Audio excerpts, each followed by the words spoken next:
Maranata, Senhor está vindo, dia 5 de januário. Al Jesus como centro de Turcos. Mita é raiz e é descendente de David. Estrela brilhante de madrugada. Revelação 22, versículo 16. E peligro de último dia não aí arriba nós. E de nosso trabalho, nos me despierta e ainda não, enquanto de peligro que nada denge. No laga é cena não sério e solene, que a profecia a revelar, que era sem guarda mexico né.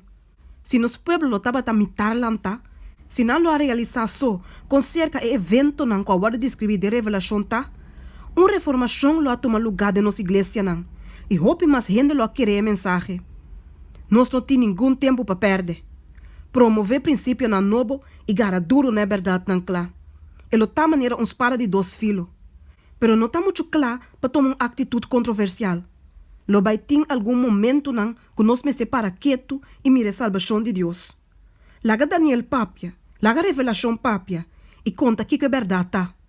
Pero em qualquer fase de tópico que eu vou apresentar, hal Jesus como centro de tua esperança. É raiz e é descendente de David, estrela brilhante de madrugada. Nós não tocamos bem suficiente mundo de nos buscamento para a verdade. Tua alma que quer é verdade presente, lo guardo riba, caminha e lo guardo puntra para dar motivo de esperança que tem dentro. O povo de Deus lo guardo chamar para diante de rei não, príncipe não, governante não, e homem não grande de terra. E não me estressa que não sabe que a verdade tá. Não me estressa homem não e mulher não convertir. Deus persinhava mais tanto de momento do seu Espírito Santo que o persinha for de homem não grande de terra.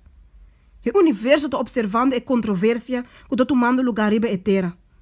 Num gasto infinito, Deus aproveitou para cada gente uma oportunidade de passar lo que lo hacía ele sabia para a salvação.